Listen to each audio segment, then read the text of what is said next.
ওম শান্তি। মুৰলীৰ তাৰিখ 2 ছেপ্টেম্বৰ 2025। বাপ-দাদাৰ মহাবাক্য। মৰমৰ সন্তানসকল, তোমালোক বিশ্বত শান্তি প্ৰতিষ্ঠা কৰাৰ নিমিত্ত হোৱা।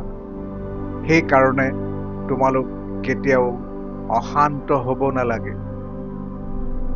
প্ৰশ্ন: পিতাই কোনসকল সন্তানক আজ্ঞাকাৰী সন্তান বুলি কয়?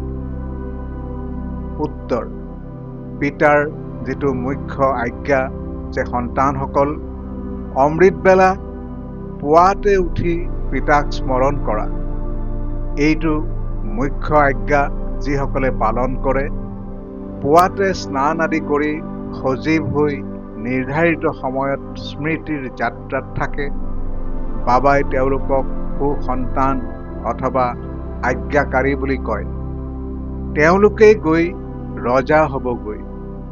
কুসন্তানসকলেতো ঝাৰু মাৰিবগৈ। ধাৰণাৰ বাবে মুখ্য সাৰ। 1 নম্বৰ, সদায় স্মৃতিত ৰাখিব লাগে যে আমি ঈশ্বৰীয় সন্তান। আমি মিলা প্ৰীতিৰে থাকিব লাগে। কাকোৱেই দোষ দিব নালাগে। 2 নম্বৰ, ভিতৰি নিজক পৰীক্ষা কৰিব লাগে যে মোৰ দ্বাৰা কোনো বিকৰ্মতো নহয়।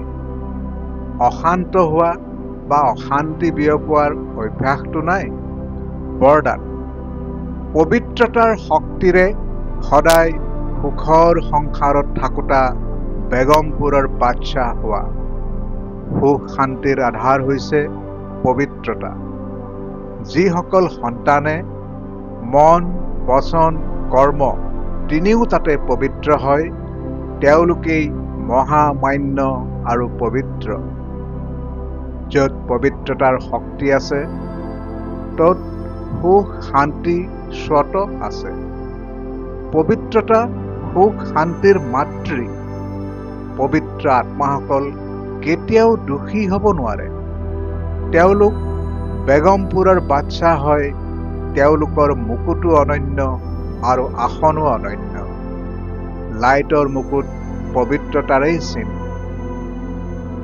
শ্লোগান: মই আত্মা, শৰীৰ নহয়। এইটো চিন্তন কৰাটোৱেই স্বচিন্তন। ওম শান্তি। অব্যক্ত সংকেত। এতিয়া একাগ্ৰতাৰ অগ্নি প্ৰজ্বলিত কৰি যোগ জ্বালাৰূপ কৰি তোলা। শক্তিশালী যোগ অৰ্থাৎ একাগ্ৰতাৰ অগ্নি জ্বালাৰূপৰ স্মৃতিয়েহে ভ্ৰষ্টাচাৰ, অত্যাচাৰৰ অগ্নি সমাপ্ত কৰিব আৰু সকলো আত্মাক সহযোগ দিব। ইয়াৰ দ্বাৰাই বেহদৰ বৈৰাগ্য বৃত্তি প্ৰজ্বলিত হ'ব। স্মৃতিৰ অগ্নিয়ে এফালে সেই অগ্নিক সমাপ্ত কৰিব, আনফালে আত্মাসকলক পৰমাত্ম বাৰ্তা শীতল স্বৰূপৰ অনুভূতি কৰাব। ইয়াৰ দ্বাৰাই আত্মাসকল পাপৰ অগ্নিৰ পৰা মুক্ত হ'ব পাৰিব। ওম শান্তি।